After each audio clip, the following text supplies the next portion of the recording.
Hey, y'all. It is day 5, the final day of boundaries. And we are talking about your next steps, enforcing boundaries like a boss. So if you ever set a boundary and then have you ever set a boundary and then immediately felt guilty about it? Of course. So maybe you told someone you couldn't help them and now you feel like a bad person. Or maybe you finally said no, but now you're second guessing if you should have just given in. Or maybe you tried to enforce a boundary and instead of respecting it, the other person got mad or guilt tripped you or tried to make you the problem. Let me tell you something. Your boundaries are only as strong as your ability to enforce them. Because the hard truth is when you start setting boundaries, people will test you. They will test your boundaries. They're gonna try to see if you're serious or not. They want to put their hand over the fire to see how hot it is. But here's what you need to remember: the people who respect you, they will adjust. They may not like it, they'll adjust. People who were using you, oh, they will definitely get mad. They will get mad at you and make it seem like you're the bad person. And then the people who truly care about you, they will want what's best for you, even if it's inconvenient for them. So remember that. So today I'm giving you a step-by-step action plan to help you enforce your boundaries with confidence, without feeling guilty, without over-explaining, and without backing down. So my three-step process to enforce your boundaries like a boss. First, you have to communicate your boundaries clearly and early. Don't wait until someone crosses your boundary and then you tell them what your boundary was. No, you tell your boundary up front. You do it first. Don't wait till they cross it and they say, "Oh, that was my boundary. You crossed it." That ain't gonna work. So, for example, you if you I'm not available after 8 p.m. for non-emergency calls.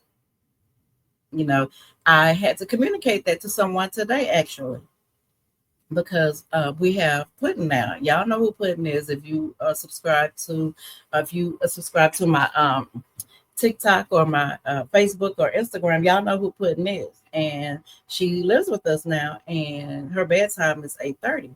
So my phone goes on D&D after 8. If it's an emergency, then I'll know. Not that I'm not looking at who's calling, but if it ain't an emergency, don't expect me to pick up. And I had to tell someone that. And their response was okay. And that's fine. Number two, stop explaining yourself. The more you explain, the more you invite pushback. And boundaries are not up for discussion, it's a statement. Your boundaries are a statement. You relaying what your boundaries are, that's a statement. For example, instead of you saying, "I can't because I have a lot going on," say, "That doesn't work for me," and leave it at that. You don't owe anybody an explanation for anything concerning you. And number three, be ready to walk away if you need to. Some people will never respect your boundaries because they benefit from you not having any. So if someone repeatedly ignores your boundaries, you have the right to distance yourself.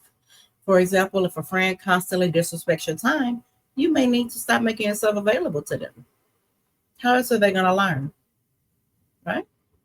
So let me give you some journaling prompt. It actually is just one journaling prompt. Create your personal boundaries action plan. So what's one boundary that you've struggled to enforce? Write down how you would clearly communicate it, how you will handle pushback, and what you will do if the person refuses to respect it. That's like 3 or 4 journal prompts in itself. So that's why you only got one. So now I want you to take back your power and enforce your boundaries. Boundaries are a form of self respect. If you're tired of people draining your energy, making you feel guilty, or treating you like an option, it's time to start enforcing your boundaries. Mastering Mental Wellness, which is one of my self paced courses, it'll help you to build the confidence, the mindset, and the strategies to protect your peace without guilt. This is not an overnight thing. This takes repetition, it takes practice, it takes commitment and willpower. So sign up today, go to shantirefuge.com and get enrolled into the Mastering Mental Wellness self-paced course. And I will talk to y'all next week on a new issue that y'all not talking about. See y'all later.